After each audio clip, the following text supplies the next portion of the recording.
Welcome to TFA Files TV. We are back again with the latest gossip nyaya dziri kupisa dziri kutendera pa social media. Holy10 Chematama akadona live on stage. Tarirai muone and he is blaming JT Volts. Taifunga kuti DC rakapera kutukana kwava, asi it seems zvichiri kuendera mberi nekuti ari kurwadziwa kuti mwana hasi wake Holy10. Saka tarirai munzwe Holy10 panga ari pa stage asati adona achitaura kuti aiwa kana album rikaramba musataura nezvangu kuma interview. Tarirai munzwe.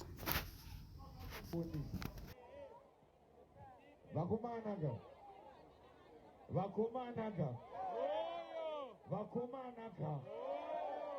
kana maalbum asina kurira ka musaende kuinterview mukitaura nezvangu. Do not go kuma interview mukitaura nezvemujaya. Ndizvo here.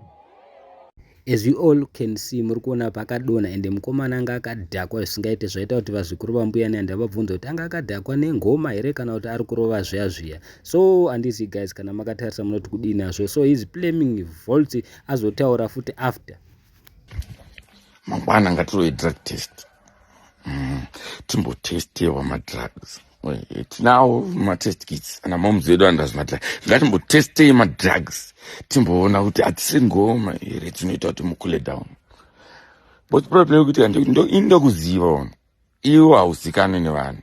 Vanoziva music and all that bullshit that you be trying to do pa mberi media. But ndo kuziva unenge uchimwa ngoma pamberi paangoona, but vanhu vese vari kukurespecta. Ngatimborovei drug test timbonyatsoona kuti wemadrugs ndini here kana kuti mufana wenyu.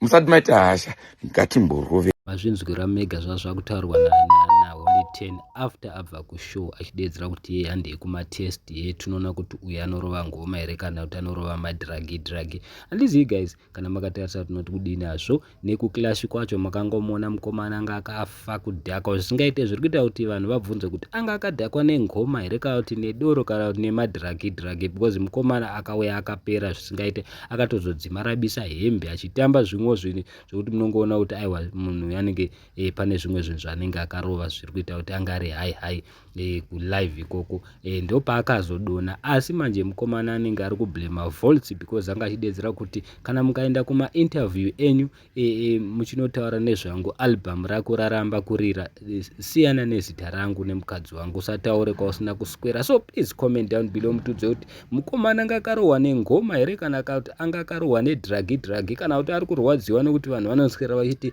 mwana hasi wake ndewa JT Volts. Ndozvaari kutaura, which means interview kwaenda Volts akaiona. Thank you so much. Don't forget to subscribe.